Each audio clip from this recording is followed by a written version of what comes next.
Empecemos por el principio. Yo comentaba esto de que el canje de deuda tendría una aceptación del 65%. ¿Esto cambia algo en la economía argentina? ¿Qué significa? Poco. Yo creo que es una medida que no modifica el cuadro de situación. Si uno lo quiere ver del lado positivo, puede decir, bueno, el primer canje que fue extraordinariamente exitoso y resolvió el grueso del problema, más de las 3/4 partes, se llevó a una cifra superior, usted lo mencionaba, 90-95%, entonces es mejor que sea 95 y no 75. Ahora, respecto de los problemas del financiamiento, de la movilización del ahorro interno, yo creo que no modifica el cuadro. Las cosas dependen de otros temas fundamentales, la solvencia fiscal, la competitividad, y la mejora incluso del clima en el debate de algunos temas, en una situación general en la que el país sigue estando sólido, porque un hecho notable es que hace ya esta década que estamos funcionando continuamente con superávit en los pagos internacionales, con superávit comercial, cuando históricamente teníamos situaciones de desequilibrio continuas, fuertes reservas en el Banco Central y una situación fiscal en la cual el superávit primario fue desapareciendo en parte en el contexto internacional, pero que ahora, en cuanto el gobierno se proponga fortalecer la situación, lo puede lograr, porque la recaudación está subiendo mucho, que ha habido una mejora en la situación fiscal muy importante. Entonces, esos dos temas históricos, que son el déficit crónico en los pagos internacionales y en el presupuesto, de alguna manera se han levantado. Y entonces, en un escenario mundial tan incierto, con tantas turbulencias y demás, el hecho de que el país esté parado en sus propios recursos, que no tenga que pedirle nada a nadie para hacer sus cosas, como salió así, de esa manera, de la crisis con sus propios medios, nos da una capacidad de negociador importante, no para aislarnos del mundo, sino para estar en el mundo de otra manera en la cual estuvimos. Así que, en ese sentido, yo creo que esta operación del canje es un elemento, digamos, marginal respecto de la situación. Y bueno, lo fundamental es ocuparse de las cuestiones centrales, ¿no? Profesor Ferrer, yo lo sigo atentamente en las muy interesantes columnas que usted escribe semanalmente en el diario BAE, y usted suele recalcar que, bueno, esta economía tiene desde el 2003 o desde la salida de la convertibilidad dos pilares que acaba de mencionar. Sí. Un pilar es el superávit comercial, es decir, que Argentina genera a través de sus exportaciones sus propias divisas, sus propios dólares, y el otro pilar es el superávit fiscal. Así es. Que de alguna manera es algo también inédito en la historia argentina, porque es también una base para, por ejemplo, que no haya un banco central que esté emitiendo todo el tiempo, o que esté financiándose el Estado a través de bonos, un festival de bonos u otros términos. Ahora, también he visto que en sus columnas usted está recalcando, bueno, ha sido muy buena la política fiscal muy expansiva en el 2009, porque había una profunda recesión, un problema bastante grave desde el punto de vista del nivel de actividad, y el Estado actuó contracíclicamente, ayudando a salir de la recesión. Claro. Y veo que últimamente usted está alertando sobre la necesidad de fortalecer ahora las cuentas fiscales. Está diciendo, bueno, por ahí el Estado puede desacelerar en este momento el gasto, porque ya la actividad económica privada está creciendo por sí sola. El gasto contracíclico, porque efectivamente si los componentes reales de la demanda, consumo, inversión, exportaciones crecen, no se justifica la inyección de gasto contracíclico, pero se sigue justificando el gasto público para cosas esenciales, salud, educación, seguridad, medio ambiente. Entonces, ahora se puede recomponer la solvencia fiscal, porque cuanto más se fortalezca la autonomía en la ejecución de la política económica, cuanto más libertad de maniobra se tenga en la conducción de la política económica, hay más posibilidad de hacer una política de desarrollo y de políticas sociales. Entonces esto es fundamental. Entonces yo creo que el gasto contracíclico no se justifica. Se justifica el otro gasto, sí, lo cual implica incluso que el gasto público total puede seguir creciendo. Lo que ocurre es que tiene que acompañar el aumento de la recaudación, que viene muy bien, porque acá ha habido una modificación en ese punto de vista, desde el punto de vista de la capacidad recaudatoria, tal vez no de la calidad recaudatoria, porque el sistema tributario sigue siendo inequitativo. Entonces ahí hace falta una reforma profunda del sistema, pero está muy claro que incluso por la reforma informática, por una serie de mejoras en el sistema tributario, me parece que la evasión ha disminuido sustancialmente, y ha aumentado la participación de la recaudación de los impuestos nacionales en el PBI. Es decir, hay una situación fiscal totalmente distinta, que es un gran activo.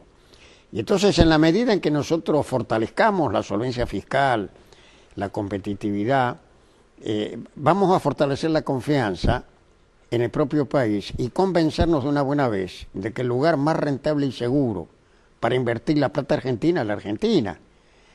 Porque a veces perdemos tiempo discutiendo si vamos a volver a los mercados y no nos damos cuenta de que la plata nuestra se está yendo en parte. Ahora esto ha mejorado sustancialmente en los últimos tiempos, pero en el momento de la incertidumbre hubo una salida muy fuerte de grandes recursos que demuestran por una parte la capacidad que tiene el país de generarlos, de generarlos, dilapidarlos. Dilapidarlos y mantenerse de pie. Claro. Porque en tiempo de la convertibilidad, cuando soy la mitad de ese dinero, se vino abajo el sistema. Claro. Y ahora el sistema no se viene abajo porque está fuerte. Pero claro, eso no es un consuelo. El tema es que esa plata tiene que reciclarse en el proceso productivo. Y en parte pienso que esta reactivación de los últimos meses obedece a que esa salida disminuyó. Eso hay que consolidarlo. A ver, yo quiero destacar algo, ¿no? No hace falta aclararlo, pero el profesor Aldo Ferrer, Roberto Frenkel, Eduardo Curia eran del grupo de economistas que en los 90 eran acérrimos críticos de la convertibilidad, claro, y eran marginados en todos los foros de discusión, porque muchos otros economistas, incluso algunos que hoy apoyan este modelo, pero en los 90 decían que el tipo de cambio fijo 1 a 1 era la panacea. Seguro. Y todos los que querían discutir la política económica eran tildados de devaluacionistas, de arcaicos, de bueno, no, de todo tipo de descalificaciones. Así es. Ahora, también es cierto, doctor Ferrer, que en los últimos tiempos hay un dato, de hecho hoy ha aparecido el dato de la balanza comercial de mayo, ahí tenemos una plaquita que muestra que las exportaciones en mayo crecieron 25%, esto es más que el ritmo que venían creciendo en los meses previos, en las exportaciones, aparte estamos en el momento de máxima liquidación de la cosecha gruesa, claro, pero las importaciones están creciendo al 72%, si uno compara mayo de este año, mayo del año pasado, que era el piso de la recesión, pero también tiene que ver con la recuperación económica, pero esto achica el saldo de la balanza comercial, y ahí lo estás viendo, en los primeros 5 meses del año, el superávit comercial fue de unos 6.157 millones de dólares, una caída del 27% respecto al año pasado. Es decir, el saldo de los dólares que ingresan genuinamente a la Argentina se está achicando. Igualmente, se proyecta para este año un superávit de 11.000, 12.000 millones de dólares, que es muchísimo, pero bueno, el año pasado fueron 17.000 millones de dólares. Claro. ¿Esto qué significa desde el punto de vista bueno, del análisis yo creo que básicamente las importaciones son muy sensibles al nivel de actividad. Y la baja del año pasado, o el comportamiento del año pasado, fue consecuencia de la situación económica. En cuanto la economía repunta, aumenta la demanda de importaciones. Claro. Por eso es muy importante mantener la competitividad del tipo de cambio y del conjunto de políticas que hacen la competitividad. Seguimos de todas maneras teniendo una situación fuerte de superávit comercial, lo cual es interesante porque no solo se registra el superávit cuando hay recesión económica y por lo tanto hay baja de las importaciones, sino que se mantiene el superávit cuando hay un buen nivel de actividad y un buen nivel de importación. Expansión. Esta es un poco la situación. Así que esto hay que consolidarlo, pero en fin, no es sorprendente. Esto que usted menciona acompaña la reactivación. Hay quienes dicen que bueno, el tema de una inflación alta como la que se está viviendo en los últimos años, el año pasado más moderada por la recesión y este año nuevamente un poquito acelerándose esa inflación por la reactivación económica, también le pone un límite al propio modelo económico, porque el gobierno ha optado por usar el tipo de cambio como ancla de la economía para no agudizar la suba de precios, y entonces con el dólar más o menos quieto, la suba de precios, pongámosle cualquier número, 20%, más, menos, es suba de precio en dólares.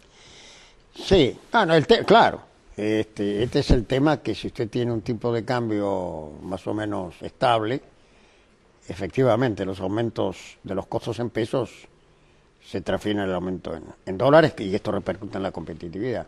No, el tema que tú planteas es un tema delicado de la política económica.